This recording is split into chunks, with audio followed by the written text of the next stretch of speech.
Oh dear. Oh, you can't even read the board from... I think it's okay.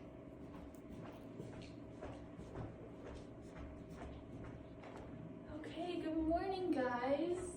How was your weekend? Good. Yeah? Okay, come over and sit by me. You don't have to sit on the floor, but just sit in the chairs like right next to me. Or roll over, that works too. Okay, so on Friday, do you remember what book we read? That's okay, it's okay. It's a long weekend. We read Corduroy. So this week we're gonna read Cook-a-Doodle-Doo, and we're gonna learn we're gonna review how to pick out key details from a story, and we're gonna learn how to find the central lesson of the story, and how to retell a story using the key details that we've learned. But did you guys smell something weird when you walked in the room? Yeah. What did you smell? So much cheesecake. Cheesecake, okay. Ooh. So it's actually very similar. It's strawberry shortcake, and it correlates with what we're reading about today, Cook-a-Doodle-Doo. So, really quickly, turn to your friend and think about a time when you were frustrated with one of your friends. And talk about what you did and how you responded to that feeling. So how did you react to your friends when you were frustrated? One time, my friend took my toy and I got really mad at her because I was playing with it and I told her to stop and she kept doing it, so I cried. Okay, so in our story today, we're going to learn about patience and about how we can respond to our friends out of love and work with them to have a better result. Okay, but first we're going to read our objectives so we know what our plan is for today. So will you read it with me? We're going to read slowly. So today I'm going to find key details and understand what the central lesson or message of a story is. I know I understand when I can retell the story in my own words and explain what it teaches me. Okay, so do you guys know, have an idea of what a central lesson, it's also called a central message. Do you have an idea of what that is? The main ideas. Yes, so it's what you can get out of a story and apply in other parts of your life. Lots of times it's a lesson that a character in the story learns, so it's something that you can focus on the character and think about what they learn and then apply it to yourself. So, we're gonna read the lesson. Wait, does that make sense? Does central, thumbs up if it makes sense? Yeah, okay, cool. Then we're gonna read the story, and then we're gonna do some activities after, some true-false questions, apply it to our lives. We're gonna see what happens. So I'm gonna get the story. So you guys also have paper copies of the story printed out, so you can read along with me, and you can use your text evidence sticks, which we've talked about and used before. So it's like a little magnifying glass in paper, and you can put it over, it's just a paper magnifying glass, and you can read with me and find text evidence to back up what you think our key details are, what the central message of the story is. And then you also have stickers because it's paper copies of the book. So you can put stickers, they're like line stickers, and you can put them under what you think key details are to just outline it more for you. Okay, so we're gonna read Cook-a-Doodle-Doo.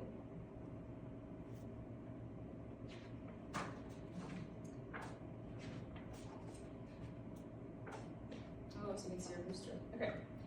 Peck, peck, peck. Always chicken feed. Day after day, year after year. I'm sick of it, squawked Big Brown Rooster. Can we get something new to eat around here? Please? Nobody's listening. What's a hungry rooster to do?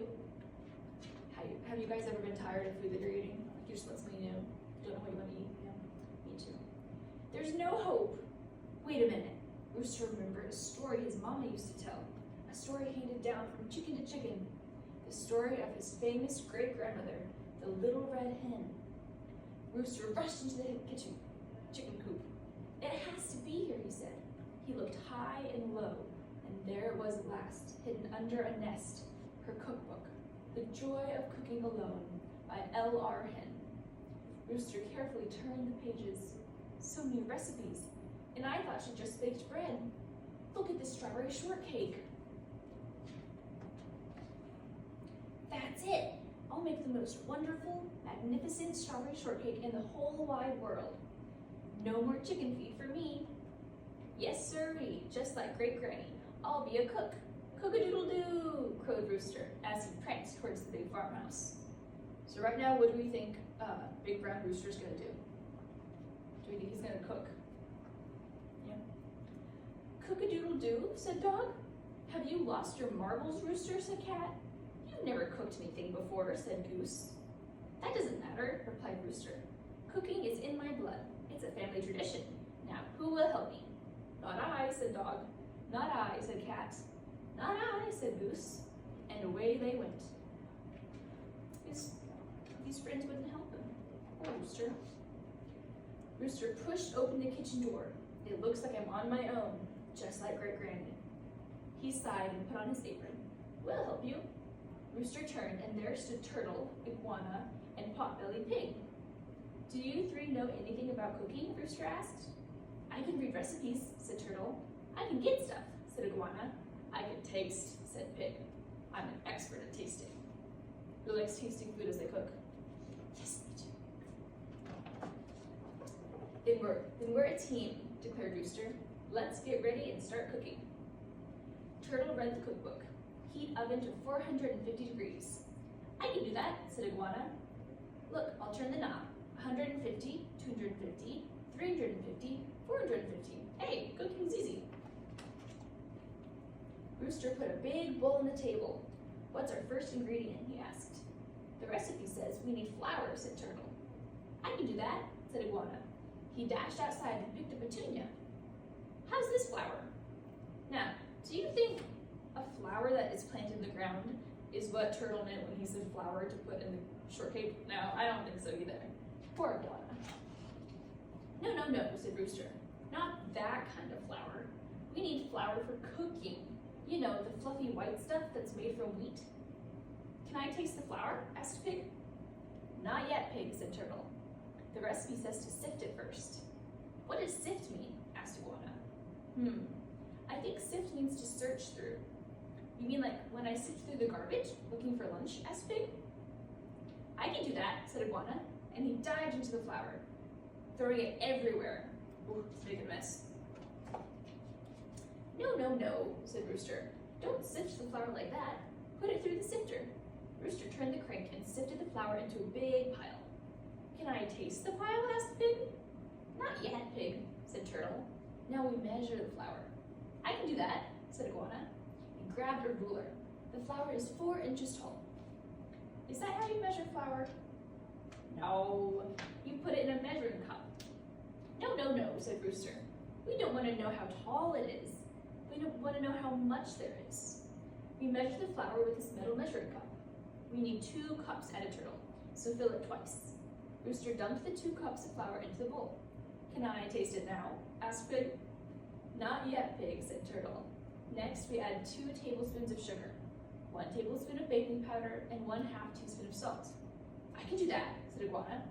He looked under the table. But where are the tablespoons? He looked in the teapot. No teaspoons in here. No, said Rooster. Don't look in the teapot or under the table. The spoons are made for measuring. Each holds a certain amount. Rooster measured the sugar, baking powder, and salt and poured them into the big bowl, then sifted all the dry ingredients together. Looks awfully white in there, said Pig. I better taste it. Not yet, Pig, said Turtle. Now we add butter. We need 1 stick. What do you think Iguana said? I can do that, cried Iguana. He raced outside and broke off a branch. How's this stick? Is that the stick they needed? No, said Rooster. Not that kind of stick. A stick of butter. Rooster unwrapped the butter and dropped it into the bowl. That butter is just sitting there like a log, said Pig. Maybe I need to taste it. Not yet, Pig, said Turtle. Next, we cut in the butter. I can do that, said Iguana. Uh-oh, scissors don't cut butter very well. Have you guys tried cutting butter with scissors? What happened? No? It didn't work. Yeah, I thought it wouldn't work. Iguana found that out. No, said Rooster. Don't cut the butter with scissors. Use these 2 table knives like this. Rooster cut the butter in until the mixture was crumbly. Looks mighty dry in there, said Pig. Perhaps I should taste it. Not yet, Pig, said Turtle. Now the recipe says to beat 1 egg. I can do that, cried Iguana. What is Iguana holding? Baseball bat. He was gonna beat the egg with a baseball bat. What would the problem be if you beat it with a baseball bat? And the crack on the table. It would crack on the table, and where would the shell be? And It'd be in the shortcake. That'd be a crunchy shortcake. Okay. No, no, no, said Rooster. Don't beat the egg with a baseball bat. We use an egg beater. Rooster carefully broke the egg into a dish, beat it with the egg beater, and poured it into the big bowl. That looks tasty, said Pig. Please let me taste it. Not yet, Pig, said Turtle. Now add milk. We need 2/3 of a cup. I can do that, said Iguana. Here, hold the glass measuring cup, and I'll saw off a third. We'll use the other 2/3 to measure the milk. Wait, said Pig. Why don't we fill the measuring cup to the top and I'll drink down a third? Do you think Pig was hungry? Yeah. And thirsty too, apparently. No, no, no, said Rooster. The cup has marks on it. 1/3, 2/3, 1 cup. We fill it to the 2/3 mark. Rooster poured the milk into the bowl. It surely needs tasting now, said Pig. Not yet, Pig, said Turtle. Now we mix the dough and put it in a greased baking pan. Rooster stirred and spread as Turtle read. Bake in the oven for 15 to 18 minutes. I can do that, cried Iguana. You can see him with his cute little hand raised. So excited. Iguana shoved the pan into the oven. Let's see, 15 minutes equals 900 seconds. I'll count them. Has anyone ever counted 900 seconds? Yeah, neither have I. It'd be a while. It'd be 15 minutes. No, no, no, said Rooster, and he set the timer so that Iguana would stop counting the seconds. Pig burned his tongue on the oven door trying to taste the shortcake. Turtle studied the cookbook to see what to do next. Let's cut up the strawberries and whip the cream, said Turtle. And they cut and whipped until ding! Rooster grabbed the oven mitt off Iguana's head and took the shortcake carefully out of the oven. Oh, it's beautiful, and it smells so good, said Pig. I know I have to taste it now. What do you think Turtle said? Not yet. Not yet, Pig, said Turtle. We need to let it cool. Soon the shortcake was ready to cut. Rooster sliced it in half. They stacked 1 layer of cake, 1 layer of whipped cream, and 1 layer of strawberries. And again, cake, cream, berries. It looked just like the picture of the strawberry shortcake in the cookbook. This is the most wonderful, magnificent strawberry shortcake in the whole wide world, said Rooster.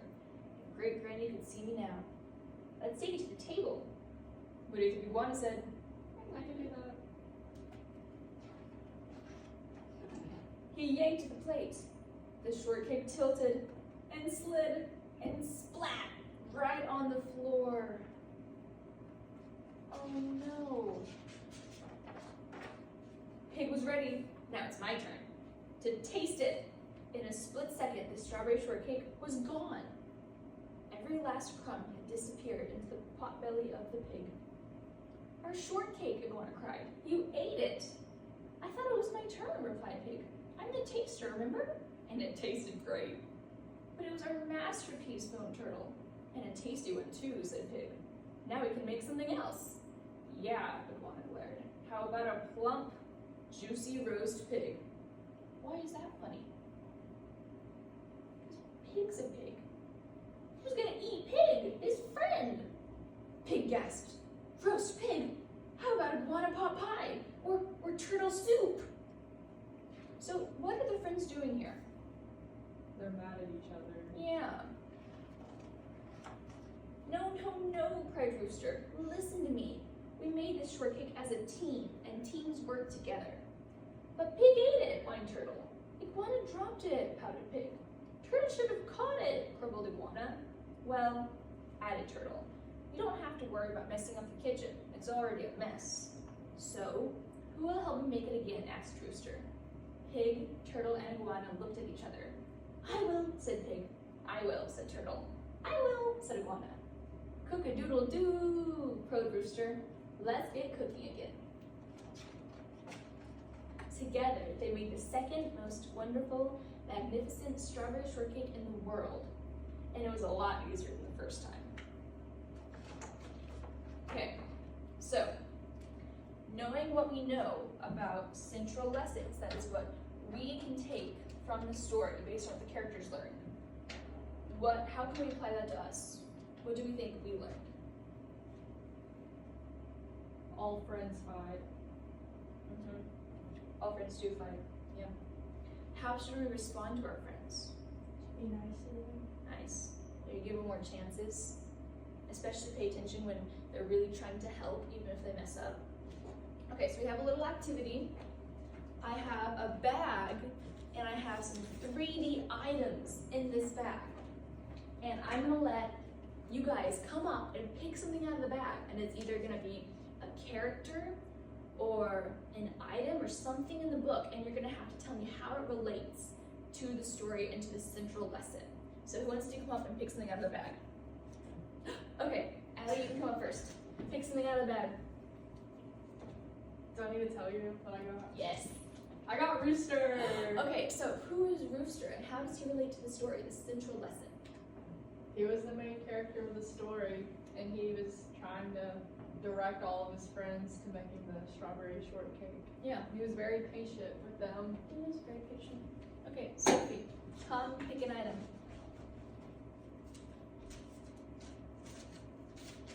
The pig. The pig. How does the pig relate to the central lesson of the story? He just wanted to eat everything. He did, but he wasn't trying to ruin the shortcake. He was just excited. He was working with his team. Yeah, okay, you can go have a seat now. Okay, so now we're gonna do independent practice. So we're each gonna work by ourselves on just learning more about the story.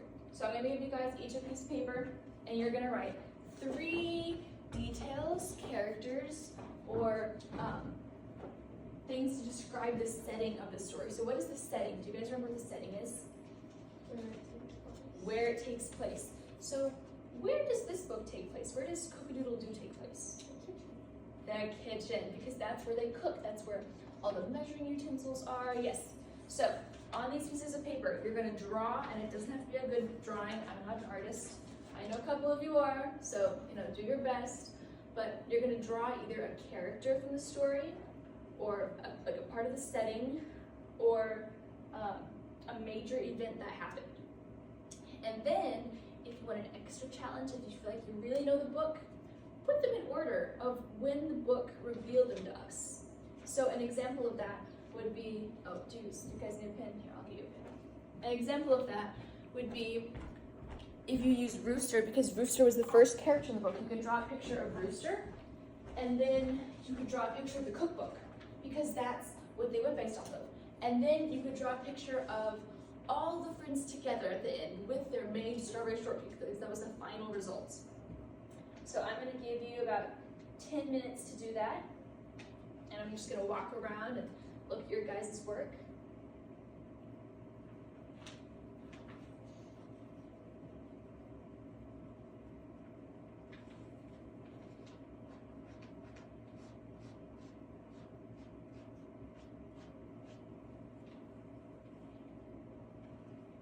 Okay, so our 10 minutes are up. How do you guys do?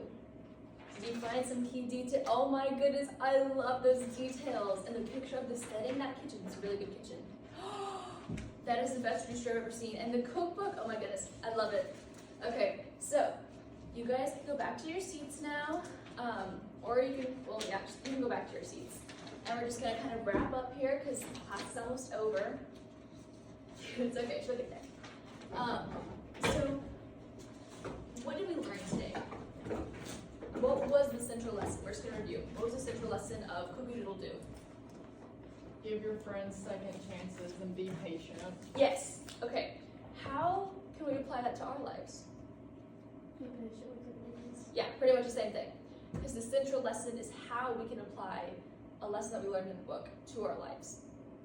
So let's think of some other books we've read. Just like even at home with your parents. What are some books you've read? What are the central lessons of those? The rainbow fish. And what's the central lesson of that book? Sharon. Ooh, okay. And can anybody just like give me a really short summary of our book, including the main characters? Maybe we'll just talk about, so who is Rooster? So many characters. Main character. Who is Pig? Another character. Another character. How are Pig and Rooster related? They're friends. They're friends. Who is Iguana? They're Another friends. What did Iguana do? He helped them cook. What did Iguana do that made them mad? He spilled He the dropped strawberry The shortcake. strawberry shortcake that they've been working on for so long. Okay, and how did the friends respond? They said, we'll just make another one together. Very true. Okay, so your homework is go home, read one book, either with a parent or without a parent, and just I want you to come back tomorrow with this central lesson, and I want you to kind of summarize the book just really simply, just some characters and what they did and why they did what they did. And then on your way out, make sure you turn in your papers and tell me why you picked those 3 key details so I can see that you understood the lesson. And that's it. I'll see you guys tomorrow. Have a great day. Thank you. Yeah.